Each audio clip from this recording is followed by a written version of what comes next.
Bom dia, turma! Tudo bem com vocês? Bom, esse vídeo é para que a gente possa finalizar a apostila 1 e dar continuidade aí nos nossos estudos, porque a gente está cheio de coisa nova para aprender.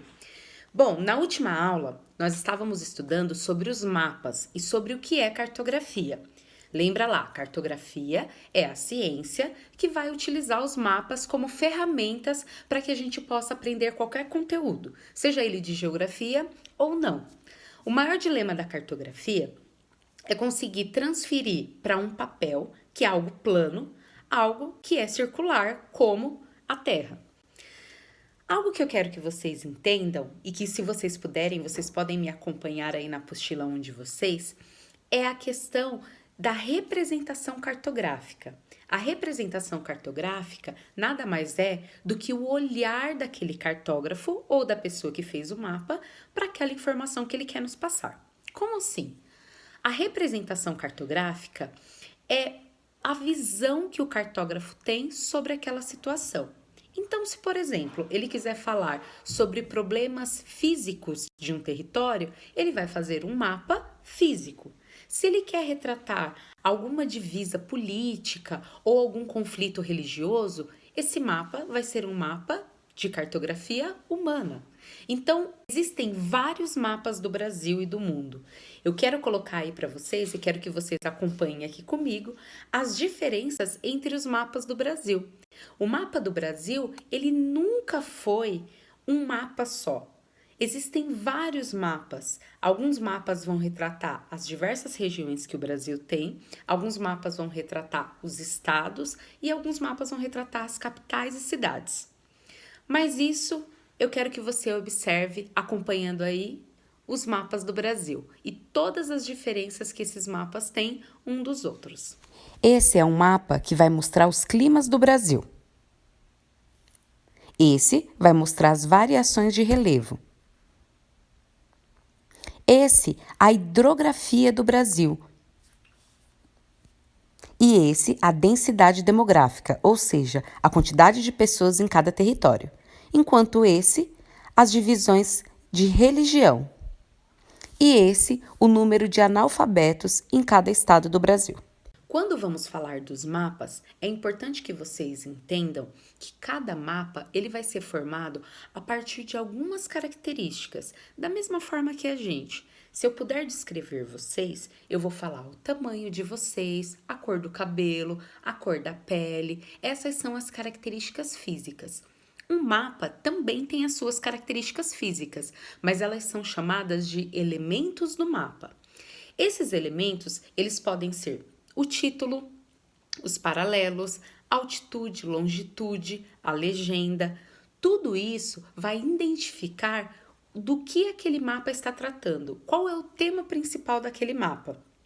Quando vocês tiverem alguma dúvida do que o mapa está falando para você, faça a pergunta para ele. Pergunte, mapa, o que você está querendo me dizer? E observe que ele vai responder através de um dos elementos dele, que é o título. O título ele vai ser muito importante enquanto elemento de um mapa para nos direcionar naquele estudo.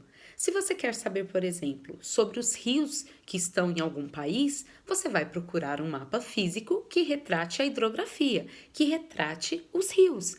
Se você quiser saber algo sobre o relevo, você vai procurar um mapa que retrate o relevo. Se você puder pesquisar em algum atlas aí na sua casa ou na internet, você vai perceber que os elementos de um mapa, ele vai definir qual estudo que aquele cartógrafo está fazendo ou qual estudo nós vamos começar a fazer.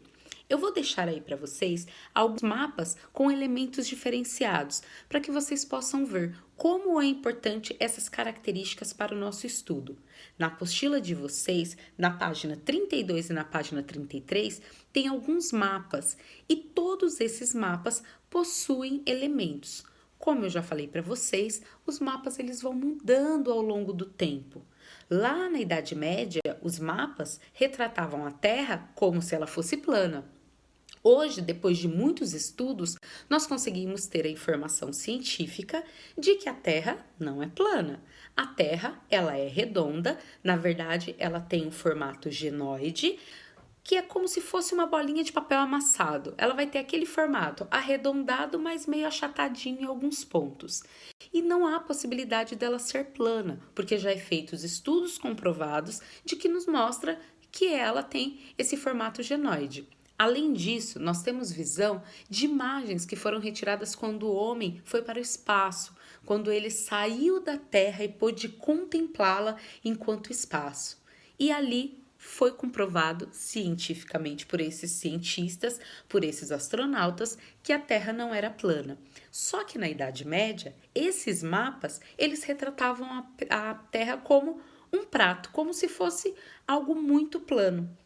E eles acreditavam, acerca de algumas lendas que circulavam essas histórias, que existiam alguns demônios na borda desse prato, que era a Terra, para que impedisse essas pessoas de chegarem até lá. Então vocês conseguem perceber que cada pessoa que vai fazer um mapa, ela vai ter não só um olhar para retratar aquele mapa, mas ela vai ter uma intenção de retratar aquele território ou aquele espaço. Então é muito importante. Todas as vezes que vocês forem fazer algum exercício que tenha mapa ou algum estudo que precisem de um mapa, observem sobre qual é o tema que esse mapa está abordando, porque ali vocês vão conseguir ser direcionados para o estudo correto do mapa.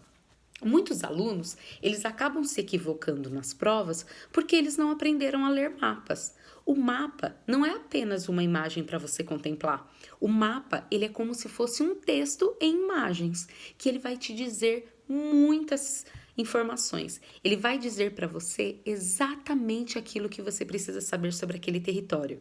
É como se fosse uma foto planificada de um espaço que existem vários lados.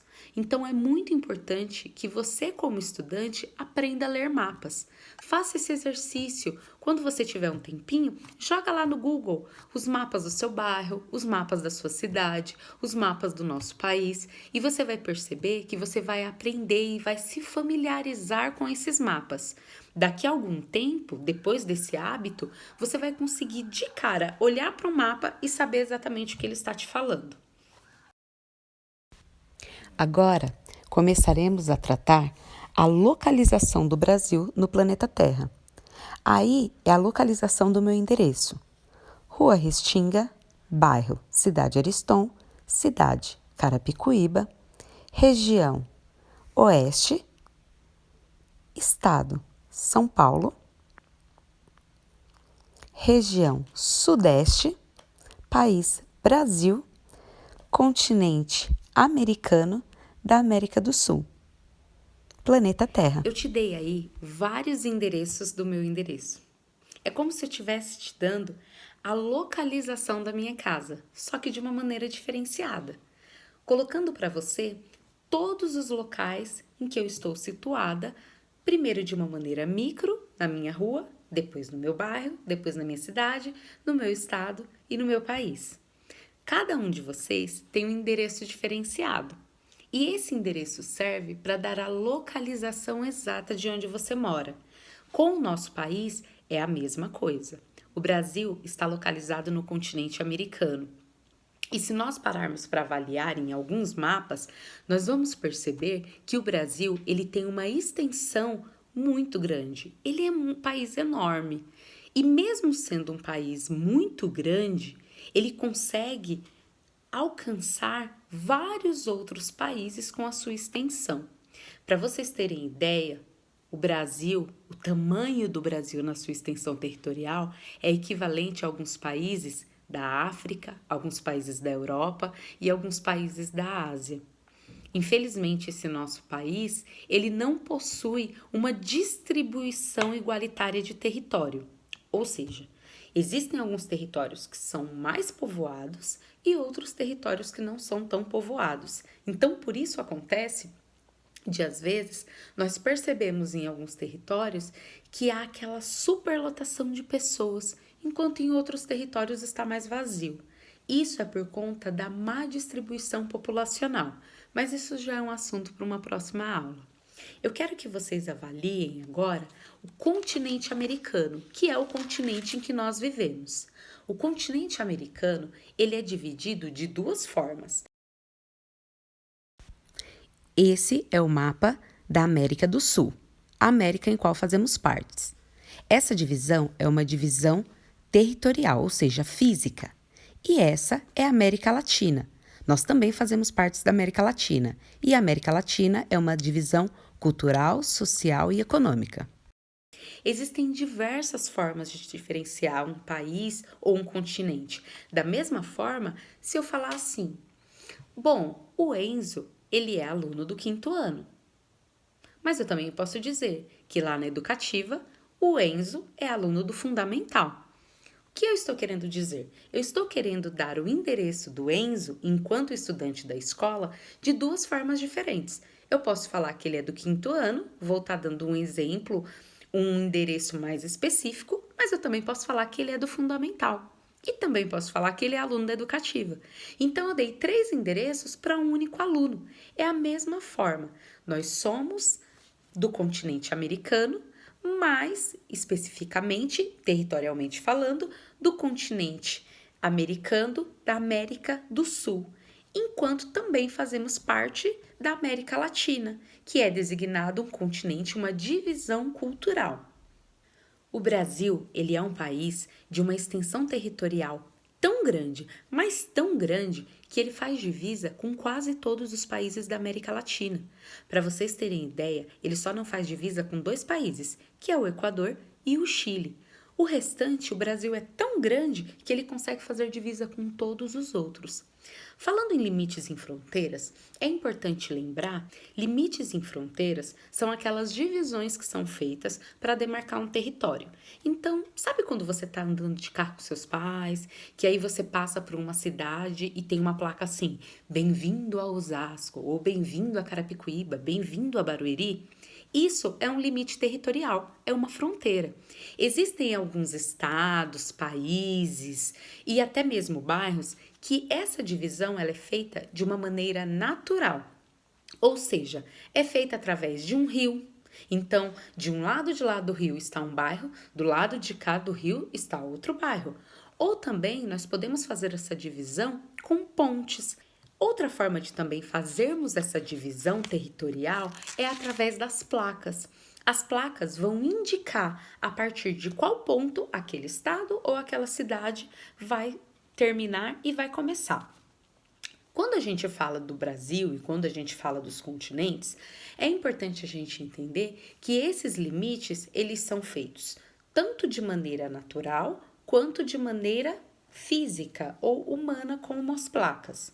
E existem alguns países que vão fazer divisa também como natural, ou seja, de um rio para cá é um território, de um rio para lá é outro território. Esse é o mapa do Brasil e suas principais divisões territoriais.